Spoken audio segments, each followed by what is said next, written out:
correct latch for breastfeeding.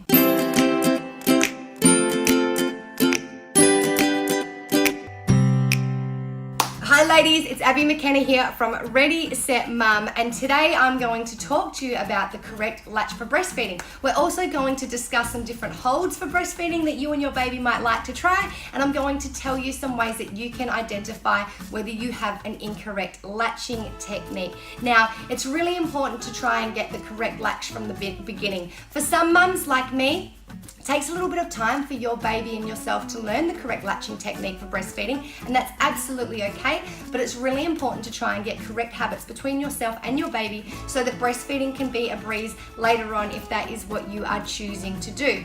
We always give out the guide to get the help of a doctor or a midwife or a lactation specialist or a feeding specialist just to help guide you and show you what you need to do, and they will also help to make sure that you don't get an incorrect latching technique. Now, an incorrect latching technique, we don't want this because it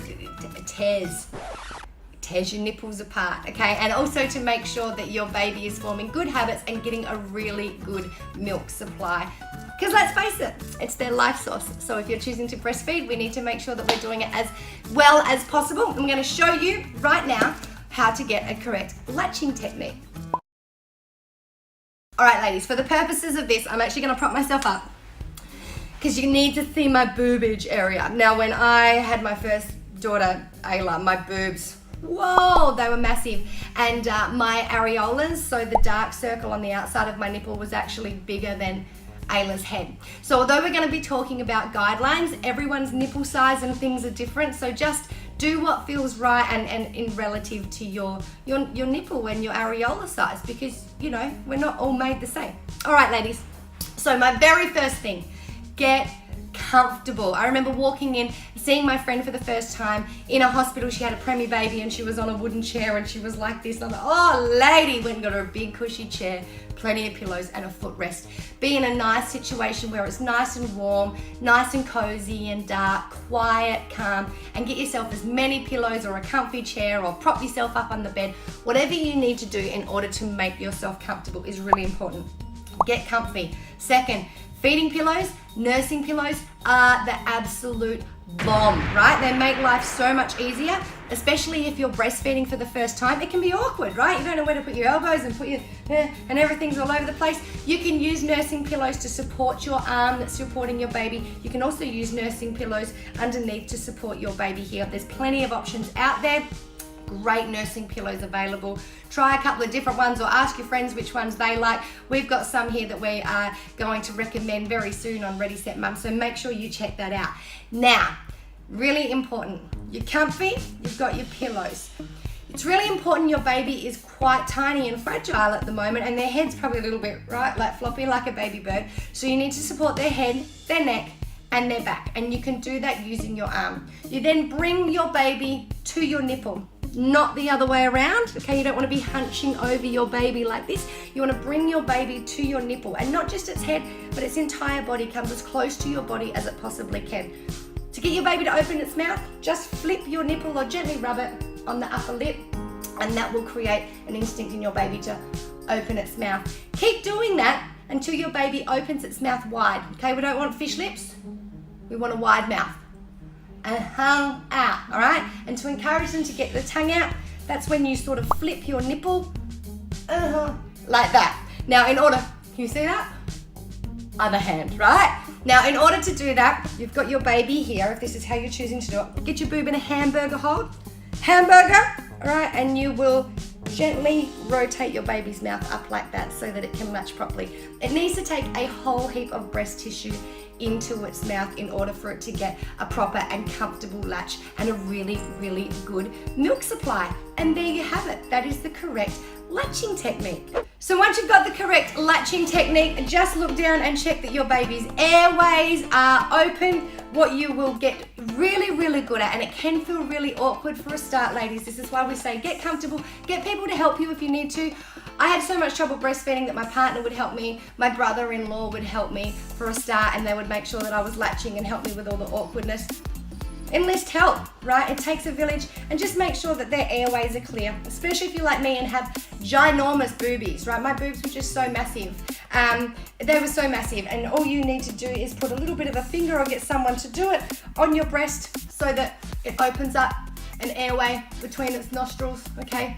It needs to be able to breathe through its nose so that your little baby can get some air in. All right, let's talk about holds, breastfeeding holds. Ladies, there is more than one way to hold your baby while you're breastfeeding. There is the traditional way, which is the way that I actually just demonstrated to you. However, I found that when my babies were little, it was much easier to do the football hold. So you literally hold them like a football, legs this way, head this way, hamburger hold, and you get really good at it. You can just walk around with your baby like this. It's absolutely fantastic. There's a number of other ways that you can do it. You might like to lay down on your side and support your baby that way, okay, if the bed's that way. But as your baby grows and it's able to support its neck more, you'll find breastfeeding quite easy, and you'll be able to experiment and do a number of different holds. You get very adventurous with it if you want to. I used to be able to do it sitting up, and Ayla would help herself, or lying down in bed, she would come along and help herself, and so would Indiana. Walking through the supermarket in the baby carrier, swinging off the lights, no. But eventually you do start getting stronger together, getting really good at it, and you will find ways that are comfortable and work for you. So what are some of the signs that you may have an incorrect latching technique? Once again, we talk about this in the article, and make sure you check that out. It's a wonderful article written by one of our mums here at Ready Set Mum.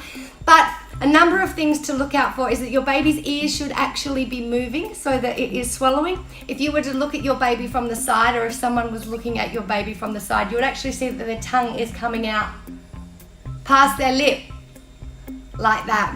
All right, and then if you hear clicking as well, okay, so clicking, very different to a swallowing sound. It probably means that your baby is actually coming off and trying to latch back onto your breast really, really quickly. So you shouldn't hear a clicking sound.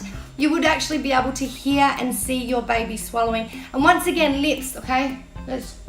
Sometimes babies are lip tied or tongue tied, or they're tired, right? Babies get tired too, they can get really lazy. So just keep at them by rubbing your nipple on their lip until they open, and then full breast tissue in there. You will get the hang of it, and you will be absolutely fantastic.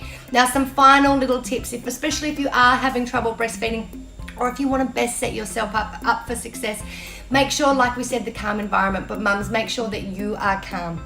Okay, your baby will read off of you, and it should be a really lovely experience. So be calm, relax, do what you have to do. Have water at the ready. Have some really good snacks at the ready. And if you want to know what to eat while you're breastfeeding, check out our article on what to eat while you're breastfeeding to increase milk supply. Have some nuts and some fruits. They're available. You will get hungry and you will get thirsty while you're breastfeeding. You need to replenish that. I also found having a routine. So when my baby would wake up, she would wake up, I would give her a cuddle, I would then change her nappy, and I would feed her. And she knew that once she woke up, her nappy was changed, she was up and excited because she was ready to feed. Now, sometimes your breasts might be really, really firm. It might be engulged, making up words now.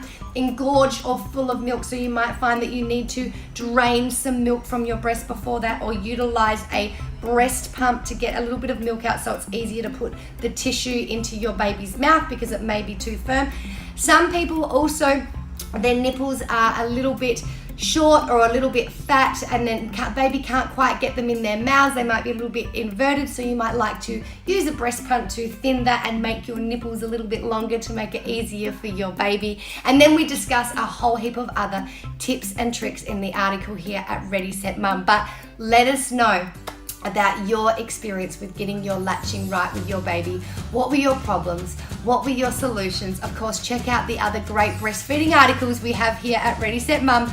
They're very real, okay? We don't muck around here, we only tell truths. We look forward to seeing you back here soon.